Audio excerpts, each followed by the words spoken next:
हम आते हैं क्वेश्चन नंबर 9, है ना। 8 तक हमने देख लिया। क्वेश्चन नंबर 9 यहाँ दे रहा है AP 2, 7, 12 का 10वां पद ज्ञात कीजिए, है ना। क्या निकालना हमें? 10th टर्म निकालना, ठीक है। इसमें 10th टर्म निकालना। जब भी AP दे रखा हो सबसे पहले तो A निकाल लो, तो ये तो हो गया अपना प्रथम पद A। दूसरा निकालना होता है D कैसे निकालते हैं? तो हमेशा बाद वाले में से पहले वाले को माइनस कर देते हैं, तो ये हो जाएगा 7 - 2 कर दो -5 हो गया। अब ये बोल रहा है कि 10वां पद ज्ञात कीजिए, है ना। इसका मतलब 10वां पद, तो पद कितने हो गए? n बराबर तो 10 हो गया। टर्म कौन सी हो गई? 10th टर्म, इसलिए हमने n = 10 ले लिया। अब निकालना क्या है? an हमें फाइंड करना है, ठीक है। हमें an फाइंड करना है। देखते हैं कैसे फॉर्मूला लगाएंगे। तो an का फॉर्मूला लगा देंगे a + n - 1 × d। यहाँ से an तो कुछ भी नहीं है, an ही रहने दो। a की वैल्यू रख दो 2, n - 1, n कितना अपने पास? 10 - 1, d कितना है? तो ये 5 है। अब 2 ऐसे ही रहेगा, 10 में से 1 को घटा देंगे 9, फिर 2 + 9 × 5 45, 45 और 2 को प्लस कर लेंगे, कितना बनेगा? तो बन जाएगा 47। तो ये बोल रहा है कि 10वां पद ज्ञात कीजिए। क्या लिखेंगे? अतः 10वां पद 47 है। Hence 10th term is 47। ये इसका आंसर हो गया। अब अगला उसके अथवा में और भी इजी, जांच कीजिए कि क्या एपी में है। चेक वेदर इन एपीज। तो देखो पहले अथवा का क्वेश्चन कि क्या एपी में है। सबसे पहले क्या लिखा? 0 - 4 - 8। ये जो एपी है, देखना है कि क्या ये एपी में है भी कि नहीं है। एपी का मतलब क्या होता है? समांतर श्रेणी, मतलब समान समान अंतर होना चाहिए। जैसे 1 लिखा, अगला 2 होना चाहिए, फिर 3 होना चाहिए, है ना। ऐसे अगर लिख दिया पहला 2, तो फिर 4, फिर 6, फिर 8, फिर 10, फिर 12, मैंने 2 उसमें प्लस होते जा रहे हैं, ठीक है। अब इसमें भी ऐसा होना चाहिए कि सेम नंबर प्लस होना चाहिए। तो पहले हम निकालेंगे यहाँ से D1। D1 कैसे निकालते हैं? तो बाद वाले में से पहले वाले को माइनस कर देते हैं। तो जैसे ही इसको माइनस करते हैं तो ये तो कुछ माइनस होता नहीं है, माइनस का 4 बना रहेगा। फिर हम D2 निकालते हैं। D2 कैसे निकालते हैं? और पीछे वाले में से इसको माइनस करना है। -8 -4, -8 में से -4 को माइनस कर दिया, ठीक है। -8 ये हो गया माइनस प्लस। हाँ, माइनस प्लस हुआ, लेकिन फिर माइनस प्लस, तो फिर माइनस प्लस होने की वजह से फिर माइनस होगा। तो D2 कितना आ जाएगा? 8 में से 4 को घटाएंगे तो -4। हमें ये दिख रहा है कि दोनों में डिफरेंस क्या है? सेम है। अगले में भी डिफरेंस हमें सेम ही दिख रहा है, तो ये पूरी क्या होगी? एपी होगी अगर डिफरेंस सेम है। तो D1 बराबर D2 क्या बोलेंगे? एपी में है ना। यस दिस इज एपीज, ठीक है, ये एपी में है। बस इतना ही पूछा था, ठीक है। अब अगला है क्वेश्चन नंबर 10, आधारभूत आनुपातिक प्रमेय लिखिए। क्वेश्चन नंबर 10, तो आधारभूत आनुपातिक प्रमेय का कथन लिखिए। Statement basic proportionality theorems. तो ये 6.1 जो थ्योरम है वो है ना। तो 6.1 थ्योरम क्या है? किसी त्रिभुज की एक भुजा के समांतर खींची गई रेखा अन्य 2 भुजाओं को जिन बिंदुओं पर प्रतिच्छेद करती है वे सदैव एक निश्चित अनुपात में होती है। ये क्या है ना। किसी त्रिभुज की एक भुजा के समांतर खींची गई रेखा अन्य 2 भुजाओं को जिन बिंदुओं पर प्रतिच्छेद करती है वे सदैव एक समान अनुपात में होती है। कैसे? तो जैसे हमने एक डायग्राम बना लिया, ये A B C, ये एक त्रिभुज है, इसकी एक भुजा के समांतर कोई रेखा खींच दो, तो ये हमने इसके समांतर एक रेखा खींच दी, ठीक है, DE। अब हमने क्या बोला कि ये DE किसके समांतर है? BC के। तो इसमें समान अनुपात में विभाजित कैसे करेगी? AD/DB, AD/DB बराबर AE/EC। तो AE बटे कितना? EC। यही तो थेल्स प्रमेय है, यही आधारभूत समानुपातिक प्रमेय है। तो किसी त्रिभुज की एक भुजा के समांतर खींची गई रेखा अन्य 2 भुजाओं को जिन बिंदुओं पर प्रतिच्छेद करती है वे सदैव एक निश्चित अनुपात में या समान अनुपात में होती है। AD/DB AE/EC सदैव एक समान अनुपात में होती है। ये हो गए थेल्स प्रमेय। इंग्लिश में क्या है, a line draw parallel to the one side of a triangle intersects two other side distinctly point divide the same ratio. A line, ठीक है, तो ये हुआ। अब इसके और में क्या क्वेश्चन दे रखा है, इसके और वाला क्वेश्चन भी देख लेते हैं, है ना। इसके अथवा वाला क्वेश्चन देखते हैं। तो अथवा वाला क्वेश्चन है, थेल्स थ्योरम से रिलेटेड ही है, बस एक डायग्राम बना रखा है, उसको बना लो। ये बना रखा ए बी सी और यहाँ दे रखा है डी ई। कितना दे रखा है, डी ई। इसको लिखेंगे हम 1.5, इसको लिखेंगे 3, इसको लिखेंगे 1, और ये कुछ भी नहीं दे रखा है। अब इसमें क्या दिया है, ए बी सी में डी समांतर है बी सी के, डी ई समांतर है बी सी के, और ये सारी वैल्यू दे रखी है। तो हम क्या लिखेंगे, थेल्स प्रमेय से, थेल्स प्रमेय से। हमने यही तो थेल्स प्रमेय लिख रखी है कि जब डी समांतर हो बी सी के तो क्या होता है, तो ए डी बटा डी बी बराबर होता है ए ई बटा ई सी। ठीक है, थेल्स प्रमेय में ऐसा कथन होता है। तो A D upon D B, तो ए डी कितना 1.5, डी बी कितना, तो ये हो गया 3, ए ई कितना 1, ई सी कितना, तो ये रहेगा केवल ई सी। अब ये पॉइंट हटाएंगे यहाँ से, तो यहाँ कितना लग जाएगा 0, क्योंकि पॉइंट के बाद एक ही नंबर है। तो अभी बन गया 15/30 बराबर 1 ई सी, 15 एकम 15, 15 दूना 30, तो ये बन गया 1/2, 1 अपॉन कितना ई सी। ठीक है, 15 दूना 30 कट गया। अब इसका क्रॉस मल्टीप्लिकेशन कर दो, इसका इधर कर दो, तो ई सी बराबर 2 का इसमें कर दो 2, तो यहाँ पर क्या दे रखा है सेंटीमीटर में, तो ये भी क्या आ गया सेंटीमीटर। तो इसी का मान कितना आया 2 सेंटीमीटर। आसान क्वेश्चन। तो ये बेसिक प्रोपोर्शनलिटी थ्योरम हो गया। इसके बाद अगला क्वेश्चन देखेंगे, क्वेश्चन नंबर 11 में आते हैं, है ना।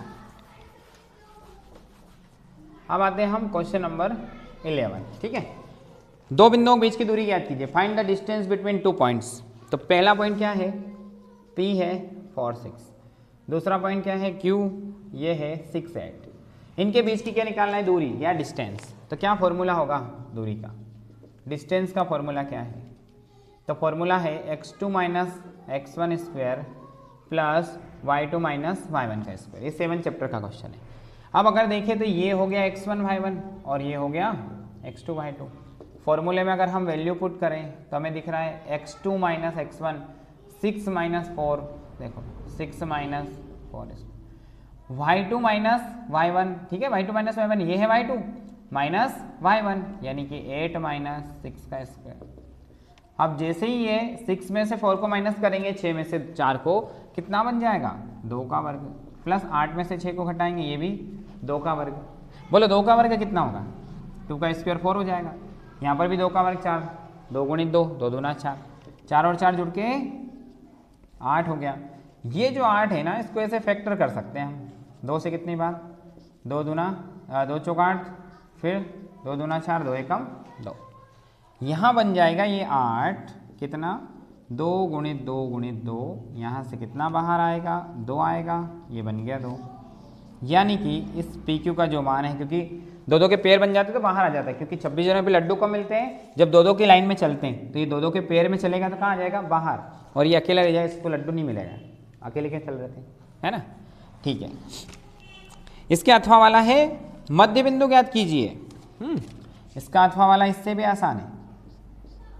जैसे एक बिंदु हो गया, मान लेते कि ये A B, दूसरा हो गया माइनस, अब इसका मध्य बिंदु निकालना है। ठीक है, मध्य बिंदु मिड पॉइंट कैसे निकालेंगे, फॉर्मूला याद होना चाहिए, x1 plus x2 upon 2 and y1 plus y2 upon 2। ठीक है, x1 plus x2 upon 2 and y1 plus y2 upon 2। अब ये दोनों हो गए। अब x1 क्या है, ये x1 y1 है, ये x1 y1 है, और ये x2 y2 है। x1 plus x2 a plus minus है, यानी कि a माइनस a, फिर y1 प्लस y2 b और माइनस b, यानी b माइनस b। तो बताओ a में से a को घटा दिया तो 0, b में से b को घटा दिया तो, देखें इसको यहाँ ले लेते हैं थोड़ा, a में से a को घटा देते हैं, कितना बन गया 0 के बटे में 2, फिर b में से b को घटा दिया, कितना बच गया 0 के बटे में 2। अब तो ये भी 0 हो गया और ये भी 0 हो गया, तो ये इसका मध्य बिंदु का आंसर बन गया। क्या निकालना था, मध्य बिंदु निर्देशांक। तो इन दोनों के मध्य बिंदु क्या हो गया, 0। ठीक, चलो अगला क्वेश्चन देखेंगे हम, क्वेश्चन नंबर 12। क्वेश्चन नंबर 12 में बोल रहा है 10a कितना दिया है, 10a इक्वल टू 4/3। तो सेक ए और कोस ए ज्ञात कीजिए, है ना। If 10a equal to 4/3 find the sec A and cos A. तो इनमें निकालना क्या क्या है, तो सेक ए निकालना है और कोस ए निकालना है। ये दोनों ही हमें क्या करना है, फाइंड करना है, ज्ञात करना है। सबसे पहले तो हमें देखना है कि 10a का जो फॉर्मूला है वो क्या होता है, क्या होता है, लंब बटे आधार P/B, है ना। साइन कोस 10 में लाल बटे कक्का से अगर देखें तो तीसरे नंबर पे आता है ये, लाल बटे कक्का में, है ना। कितने नंबर पे आता है ये, तीसरे नंबर पे, 1, 2 और तीसरे नंबर पे। तीसरे नंबर पे आता है tan थीटा, तो कितना, लंब बटे आधार। और अगर इंग्लिश में देखें तो PBP/HHB, तो ये भी तीसरे नंबर पे आता है, तो P/B, ठीक है, परपेंडिकुलर अपॉन बेस। अब इसका एक त्रिभुज बना लेते हैं।